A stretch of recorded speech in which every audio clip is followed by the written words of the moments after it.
नमस्कार। हिंदी कौशल चैनल में आप सभी का स्वागत है।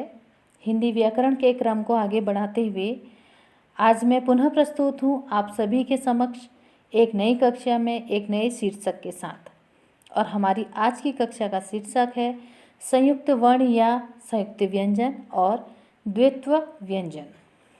तो आज की कक्षा में हम जानेंगे कि संयुक्त व्यंजन क्या होते हैं, संयुक्त व्यंजन किसे कहते हैं, इनका प्रयोग कैसे किया जाता है, या द्वित्व व्यंजन क्या है और द्वित्व व्यंजन किन्हें कहते हैं, इनको कैसे लिखा जाता है।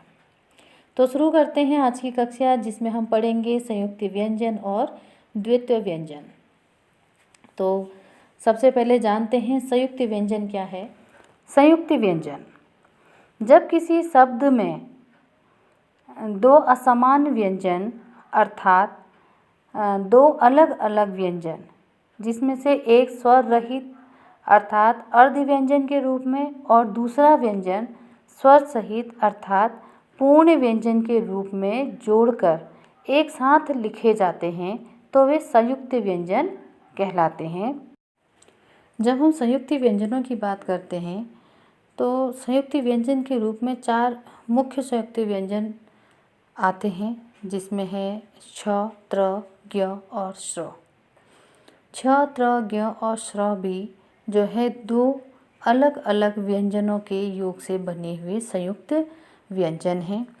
दो अलग अलग व्यंजनों के योग से बनने के बाद भी ये चारों ही संयुक्त व्यंजन अपनी एक अलग पहचान के साथ प्रयुक्त होते हैं। इसके अतिरिक्त भी संयुक्त व्यंजनों के कुछ अन्य उदाहरण हैं जो कि इस प्रकार से हैं। देखिए, यहाँ पर मैंने आपके समक्ष कुछ संयुक्त व्यंजनों के उदाहरण स्वरूप आपके समक्ष प्रस्तुत किया है। जब हम इन्हें देखते हैं तो इन संयुक्त व्यंजनों को जो लिखने का तरीका है उससे यह ज्ञात करना मुश्किल हो जाता है कि इसमें अर्ध व्यंजन कौन सा है और पूर्ण व्यंजन कौन सा है। तो यदि हमें यह ज्ञात करना है कि इनमें अर्ध व्यंजन कौन सा है, पूर्ण व्यंजन कौन सा है, तो इन्हें ज्ञात करने का सबसे सरल तरीका है कि हम इन संयुक्त व्यंजनों से बने कुछ शब्दों को उदाहरण के स्वरूप यहाँ पर लिखते हैं।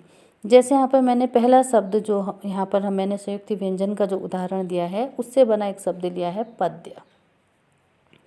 अब पद्य का जब हम उच्चारण करेंगे तो हमें ज्ञात होगा कि कौन सा व्यंजन इसमें आधा है और कौन सा पूरा है, क्योंकि देखने से तो यह भी ज्ञात नहीं होता है कि इसमें दो कौन कौन से व्यंजनों को जोड़ करके संयुक्त व्यंजन लिखा गया है। तो जब हम पद्य बोलते हैं तो जब उच्चारण होता है पद्य का तो हम देखेंगे कि प जो है वो स्वर सहित प, इसमें अ का स्वर हमें सुनाई देता है। उसी प्रकार से पद्य, य जब बोलते हैं य में भी हमें अ का स्वर पीछे सुनाई देता है। लेकिन जब हम पद्य बोलते हैं तो इसमें द जो है वो उसका उच्चारण से हमें ज्ञात होता है कि यह अर्ध व्यंजन के रूप में यहाँ पर य के साथ प्रयुक्त हुआ है। तो इससे स्पष्ट यही होता है कि पद्य में द जो है वह अर्ध व्यंजन है और य जो है वह पूर्ण व्यंजन के रूप में प्रयुक्त हुआ है। तो इससे यह ज्ञात होता है कि ये जो संयुक्त व्यंजन लिखा गया है ये द और य के योग से बना है। अब इसके बाद हमने जो दूसरा संयुक्त व्यंजन यहाँ पर उदाहरण के रूप में लिखा है उससे बना शब्द हम लेते हैं सिद्धार्थ। सिद्धार्थ का उच्चारण से भी ज्ञात होता है कि सिद्धार्थ अर्थात सिद्ध में द जो है वो अर्ध व्यंजन है और धार्त जो कि आ की मात्रा के संग उच्चारित किया जा रहा है वह पूर्ण व्यंजन के रूप में है। तो यह जो शब्द में जो यह संयुक्त व्यंजन है इसमें द आधा है और ध पूर्ण व्यंजन के रूप में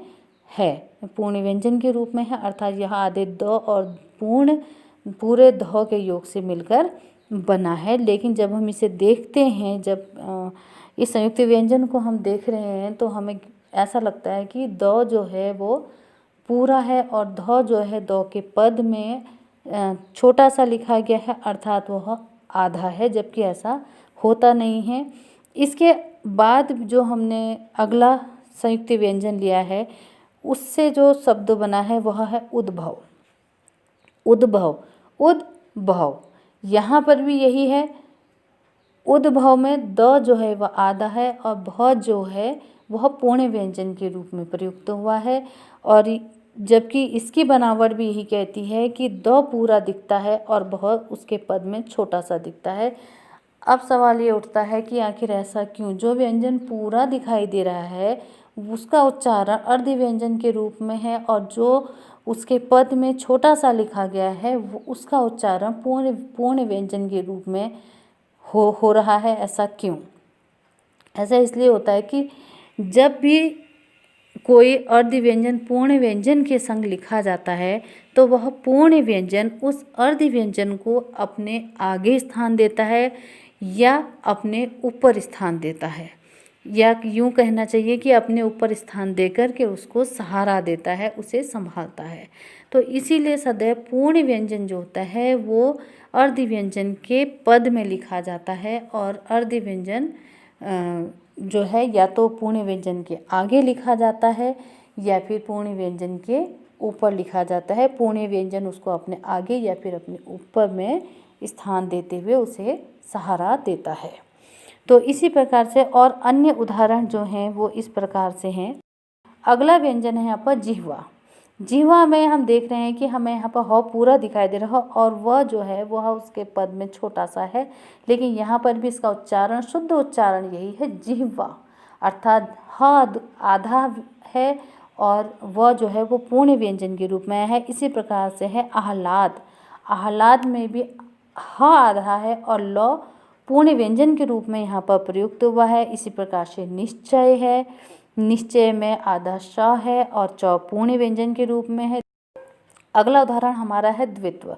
द्वित्व जब लिखा जा रहा है तो हम देख रहे हैं कि द में छोटी ई की मात्रा है और वह नीचे लगा है, जिससे दिखाई यही देता है कि शायद द में ई की मात्रा छोटा दी और वह आधा है, जबकि वास्तव में यह छोटी ई की मात्रा जो है वो व पर लगी है और द यहाँ पर अर्ध व्यंजन के रूप में प्रयुक्त हुआ है। इसके बाद भी आधा त और व जो है वो भी संयुक्त व्यंजन ही कहलाते हैं, जिसमें आधा त और व जो है वो स्पष्ट रूप से दिखाई दे रहे हैं। तो द्वित्व एक ऐसा शब्द है जिसमें कि दोनों प्रकार से लिखे गए संयुक्त व्यंजन उदाहरण के रूप में देखे जा सकते हैं। इसके बाद अगला संयुक्त व्यंजन जो है उससे बना शब्द है ब्राह्मण। ब्राह्मण में भी ब्राह्मण का उच्चारण कई बार हम ब्राह्मण बोलते हैं, जबकि उसका अंदर ब्राह्मण होता है। यहाँ ह आधा और म पूर्ण व्यंजन के रूप में होता है। इसके बाद आता है बाहे। बाहे में भी आधा ह है और यह पूर्ण रूप में लिखा गया है। इसके अतिरिक्त एक अन्य उदाहरण है छद्म। छद्म में भी द जो है वो अर्ध व्यंजन है और म जो है वो पूर्ण व्यंजन है। इसके अतिरिक्त है चिन्ह। चिन्ह को कई बार चिन्ह बोलते हैं, जबकि चिन्ह नहीं होता, वे चिन्ह होता है जिसमें ह आधा होता है और न पूर्ण व्यंजन के रूप में प्रयुक्त किया जाता है। अब इसके बाद हम जाते हैं द्वित्व व्यंजन में। द्वित्व व्यंजन जब किसी शब्द में एक ही व्यंजन अपने अर्ध व्यंजन रूप में तथा अपने ही पूर्ण व्यंजन रूप में एक साथ प्रयुक्त होता है तो उसे द्वित्व व्यंजन का प्रयोग कहा जाता है, द्वित्व व्यंजन प्रयोग कहा जाता है। जैसे कि यहाँ पर एक उदाहरण है कच्चा। कच्चा में च जो है वह एक ही व्यंजन दो बार प्रयुक्त हुआ है, एक आधे व्यंजन के रूप में और एक पूर्ण व्यंजन के रूप में, तो यह च का द्वित्व व्यंजन प्रयोग कहलाया जाएगा। इसी प्रकार दूसरा उदाहरण है रस्सी, चप्पल, गन्ना, सज्जन। यहाँ पर जितने भी उदाहरण मैंने दिए हैं, जैसे चप्पल में प जो है एक ही व्यंजन एक बार वह अर्ध व्यंजन के रूप में और एक बार पूर्ण व्यंजन के रूप में लिखा गया है। ऐसे ही रस्सी में स जो है वह अर्ध व्यंजन और पूर्ण व्यंजन दोनों ही रूप में प्रयुक्त होता है। इसी प्रकार गन्ना में न भी जो है वह अर्ध और पूर्ण दोनों ही रूप में प्रयुक्त हुआ है। तो इन्हें जो है द्वित्व व्यंजन कहा जाता है, जब एक ही व्यंजन अपने अर्ध और पूर्ण दोनों रूपों में एक साथ जोड़कर लिखे जाते हैं तो उन्हें हम द्वित्व व्यंजन कहते हैं। लेकिन द्वित्व व्यंजन लिखने के कुछ अपने नियम भी होते हैं, जिसमें एक नियम जो है वह है कि द्वित्व व्यंजन जो है वे क वर्ग, च वर्ग, ट वर्ग, त वर्ग, प वर्ग का दूसरा तथा चौथा व्यंजन जो है वे द्वित्व व्यंजन के रूप में प्रयोग नहीं किया जाता या द्वित्व व्यंजन के रूप में नहीं लिखा जाता। क जैसे कि अब प्रत्येक वर्ग का दूसरा और चौथा व्यंजन से हमारा तात्पर्य है। जैसे क वर्ग का दूसरा व्यंजन है ख और चौथा व्यंजन है घ। ख और घ जो है वे कभी भी द्वित्व व्यंजन के रूप में प्रयोग नहीं किए जाते हैं, या फिर कहना चाहिए कि अर्ध व्यंजन के रूप में और पूर्ण व्यंजन के रूप में एक साथ जोड़कर नहीं लिखे जाते हैं।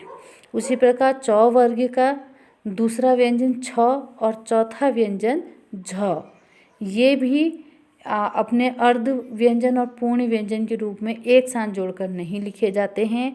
इसी प्रकार से ट वर्ग का ठ और ड और त वर्ग का थ और ध आधे अर्ध व्यंजन और पूर्ण व्यंजन के रूप में द्वितीय व्यंजन के रूप में नहीं लिखे जाते हैं। इसी प्रकार से प वर्ग का फ और भ जो है उन्हें हम द्वितीय व्यंजन के रूप में नहीं लिखते हैं। तो यह था हमारी आज की कक्षा, जिसमें हमने जाना कि संयुक्त व्यंजन क्या होते हैं, द्वितीय व्यंजन क्या होते हैं, इन्हें कैसे लिखा जाता है और इनका प्रयोग कहाँ और कैसे किया जाता है। तो आज की हमारी कक्षा यहीं समाप्त होती है। यदि आपको हमारा वीडियो पसंद आया हो तो प्लीज़ लाइक करें, सब्सक्राइब करें और ज़्यादा से ज़्यादा शेयर करें। धन्यवाद। और एक बात मैं हमेशा कहती हूँ कि अपनी हिंदी भाषा पर गर्व करें।